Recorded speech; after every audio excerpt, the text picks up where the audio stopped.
This is VINU coin, Vita Inu, for the 9-year period, 2021 through 2029. It really launched at the very end of 2021, but still counts. And we're going to do a modified 10-year spread for this with additional cards. First is the theme. So we have a period of volatility. So the majority of the behavior is going to be volatility, but it ends with a fast, sudden move to the upside. And then there's a woman, probably a female executive, or some sort of legislation, either legislation or like some sort of legal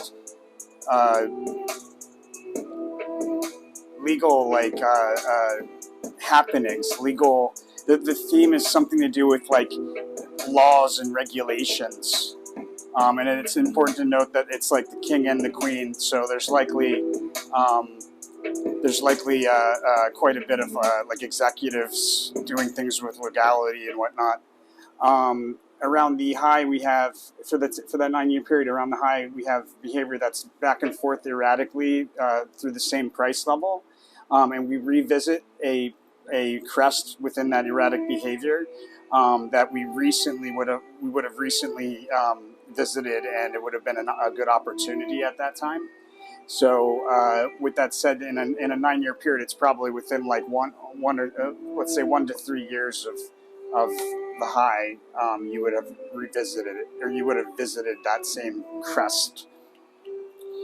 Behavior out of the low. There's a big move to the upside out of the low, a big rally on a 9-year reading. This would really stand out on a multi-year chart. A big rally out of the 9-year low, but it does offer an opportunity to position oneself. If you can short the stock or get out at a high, that's what the move out of the low is offering. Not a very bullish kind of card to get in the low position. And we have 2021.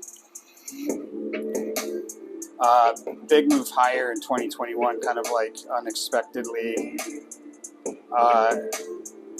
In 2022, it looks like there's some difficulties in 2022, but even in the face of those difficulties, VINU does move higher in the end. Unicursal, so there's a fast, sudden move higher in 2023. Fast, sudden move higher on a multi-year chart, it would stand out, and it offers an opportunity to position oneself for a downturn. 2024, we sell down from a crest. We sell down to and through a support level, and then we do like a U-shaped reversal below that support level and come back up and reuse it as support.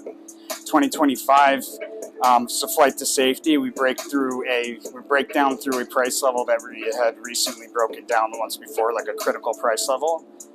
So again, within like maybe a 3-year range.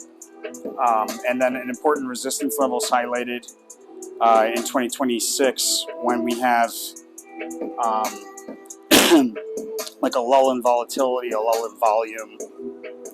2027, we rally to a critical resistance level, and from that resistance level, we break down with consecutively lower spikes up on the way down. Those spikes up usually meet moving averages as resistance, and the moving average is usually in bearish formation. 2028, we have selling from a crest. We have like a notable decline on a multi-year chart. It would stand out from a high that would not be revisited.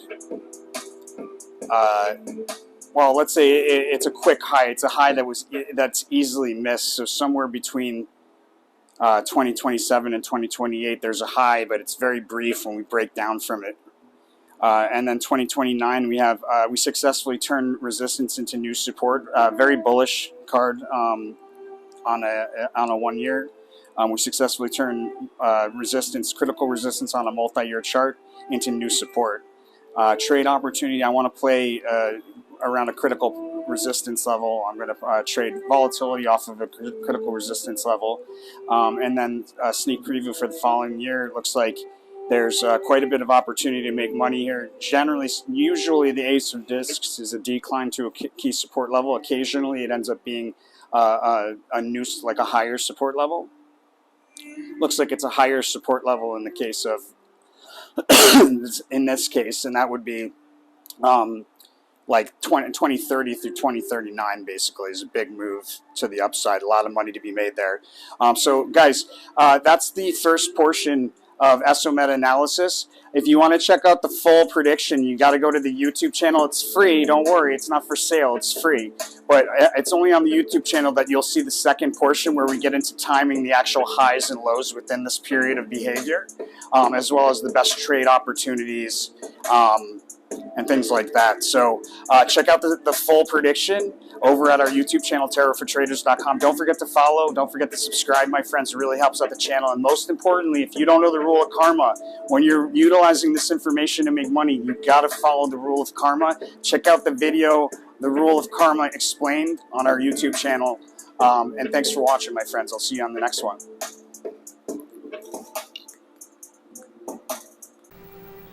Looking at the Eso-Meta pattern recognition portion, we had two trade opportunities, one in 2021, one in 2022. It looks like there's a pretty strong move higher in 2023, and a opportunity to get out for a good profit, or to short it if you can short VINU. I doubt it, but there's a good trade opportunity in there.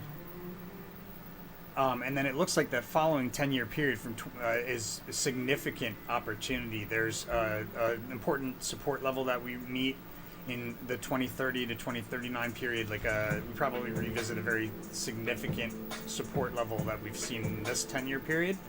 But there's a huge move off of that over that 10-year period. So a trade opportunity, it looks like in the midst of a decline in 2028. There's a brief high that's easily missed, and then there's a decline, and there's a trade opportunity in that decline. I'm advised to trade around, position myself for both directions. So at some point you could probably short this, maybe a few years from now or something. I don't know. But point is you want to be positioned for both directions if possible. And when you see the Ace of Wands in the low position, generally means that there's a higher and a lower price level coming when you see the low within this 10-year period. And that would make sense because we do have another low correlator to the following 10-year period. But this combo together is super bullish, if you ask me. So that's VINU.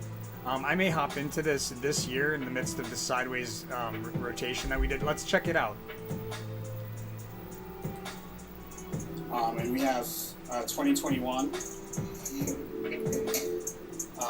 big move higher in 2021, kind of unexpectedly. In 2022, it looks like there's some difficulties in 2022, but even in the face of those difficulties, VINU does move higher in the end. Yep. Unicursal, so there's a fast sudden move higher in 2023. Fast sudden move higher on a multi-year chart, it would stand out, and it offers an opportunity to position oneself for a downturn. 2024, we sell down from a crest. Yeah, I think probably this is a good spot to get in. This is pretty accurate, and being that there's those two trade opportunities and those two spikes, my sense is that there's a trade opportunity at a spike here as well in 2023. And then it looks like the entry point for the long term is in 2028. That's VINU, guys. If you want to see more VINU, let me know by hitting that like button. Don't forget to subscribe. Most importantly, you want to make sure that you're following that rule of karma. If you don't know what I'm talking about by that rule of karma, make sure you watch the video on YouTube. It's a quick video explaining the rule of karma, but if you plan on making money from this information, it's super important that you follow that rule. With that said, guys, thank you so much for your support. If you're planning on trading VINU, check out our affiliate link below for Simple Swap. It's like the easiest way to swap between coins, and they've got a list of so many coins. It's ridiculous. So check it out. If you sign up through that link, it helps support the channel substantially, guys. Much appreciated, and I'll see you guys on the next one.